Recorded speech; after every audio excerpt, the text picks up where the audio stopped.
today we're going to take a look at using the program Wordle.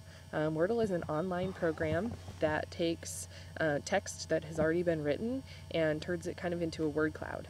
The words that are in your text more often appear bigger or bolder than the words that are not. They look kind of neat when they're finished. So let's take a look.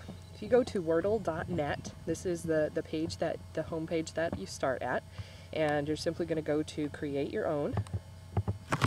And when you click there, it just asks you to paste in your text. So we're thinking when using this with students, you might have them write an essay or write a poem or something along those lines. I have something that was written here about the 6th grade trip to space camp earlier in the year. So I'm just going to go over to that, copy it, go back over here to my Wordle page, paste in the text that was already written, and hit go. It's going to take that text and create a word picture. Takes just a few moments, and the picture comes up. And if you like the picture as it is, you can leave it, keep it, do nothing to it, but there are some things you can do to change it around a little bit if you don't like it just the way it is. One thing that can be done is the randomize button at the bottom. You hit that button and it will just randomly change the picture, and I think the kids would really enjoy this because each time you hit it you get a completely different shape. Things like that. When you find one that you like, but you don't like the color, you can come up to the top. You can change the color. We can switch from organic carrots to chilled summer. I kind of like the black background, so I think I'm going to leave that one. If you don't like the layout, say you want, instead of mostly horizontal, you want it mostly vertical, you can switch it and it will switch most to vertical. You can also do all vertical or all horizontal. I kind of like it mostly horizontal, so I'm going to switch back that way. You can also change the font. So there's lots of font choices here that you can switch to. Just randomly choose one. I kind of like that one.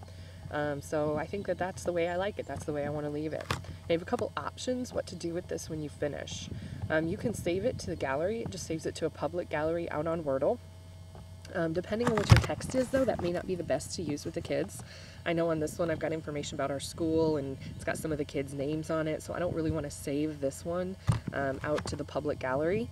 It could be printed, and then we could, if the kids did, this with one of their poems or with one of their essays, those printed things could be hung in the classroom. Another option, though, would be to actually take a screen grab of it so that they can just have a JPEG copy of it that they can use wherever. So I'm going to use my grab program to do a capture. So I'm just going to capture a selection and basically capture the whole picture. And then it will allow me to save this. I'm going to just go to Save As. Sorry about that. And save that as a JPEG image on my desktop. So it's going to be my space camp. Oh, it actually looks like it saves it as a TIFF instead of a JPEG, but you can work with that at a later time in a different program to change the file extension if you need to. So we save it, and again, they could save it like that. They can print it. Either way, they have a great looking word picture to commemorate an event, an essay, a poem, something that they've worked on in school.